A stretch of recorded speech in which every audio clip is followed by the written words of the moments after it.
મિત્રો, વૈદક વિદ્યા ચેનલમાં હું તમારું હાર્દિક સ્વાગત કરું છું. આપ સૌને મારા જય ધન્વંતરી. મિત્રો, તમારા શરીરમાં જ્યારે કફજન્ય રોગોનો જન્મ થયો હોય, કફ દોષ થયો હોય તમારા શરીરમાં શરદી, ઉધરસ, કફજન્ય તાવ આ પ્રકારના વિકારો થયા હોય ત્યારે તમને મારે સરસ મજાની એક ચટણી વિશે વાત કરવાની છે. અમુક દ્રવ્યોમાંથી બનેલી ચટણીનું સેવન કરવાથી તમારા શરીરમાંથી કફના વિકારો છે તે દૂર થઈ જાય છે, કફ દોષ દૂર થઈ જાય છે અને તમારું શરીર કફમાંથી મુક્તિ મેળવે છે. તો આ કઈ રીતે ચટણી બને, શેમાંથી બને, તો બહુ સરળ છે. મારે તમને આગળ જણાવવાનું છે. એ પહેલાં તમે અમારી ચેનલને સબસ્ક્રાઈબ જરૂર કરી લેજો. પહેલું સબસ્ક્રાઈબનું બટન છે તે દબાવી દેજો અને બેલ આઇકન દબાવવાનું ભૂલશો નહીં, જેનાથી તમને અમારી અવનવી વિડીયોની અપડેટ્સ મળતી રહે.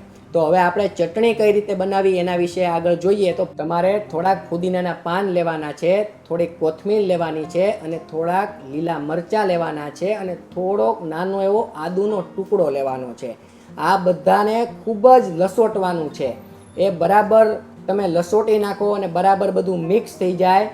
ત્યારબાદ તેમાં તમે થોડીક હળદર, જીરું, મીઠું, થોડુંક જરૂરિયાત પ્રમાણે લસણ અને લીલા ચણા પણ તમે ઉમેરી શકો છો. આ બધું ભેગું કરીને તમારે ખૂબ જ લસોટવાનું છે. એમાં તમે જરૂરિયાત પ્રમાણે થોડાક 1-2 પેસી ખજૂરની પણ તમે લોકો નાખી શકો છો.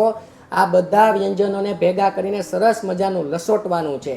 થોડીક વાર તમે તેને લસોટશો, આમ સરસ મજાનું મિક્સ કરશો, તો એટલું જ જેટલું તમે મિક્સ કરશો, મહેનત કરશો, એટલી જ તે સ્વાદમાં સ્વાદિષ્ટ બનશે.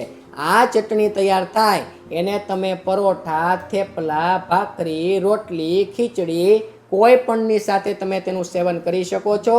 આનું સેવન કરવાથી તમારા કફના દોષ છે તે તમારા શરીરમાંથી દૂર થાય છે અને તમારા શરીરમાંથી કફ છે તે રિમૂવ થાય છે. સરળતાથી કફ, જે હઠીલો કફ છે એ ધીરે ધીરે પીગળવા લાગશે અને તમારા શરીરમાંથી બહાર નીકળવા લાગશે. કારણ કે આ તમામ દ્રવ્યો છે, જેમ કે મરચાં છે, ફુદીના છે, કોથમીર છે, લસણ છે, આદુ છે, ચણા છે, ખજૂર છે, હળદર છે, જીરું છે, મીઠું છે, આ બધા જ દ્રવ્યો છે તે કફ નાશક ગુણધર્મ ધરાવે છે અને સંપૂર્ણ તમારા કફને મટાડવા માટે સક્ષમ છે.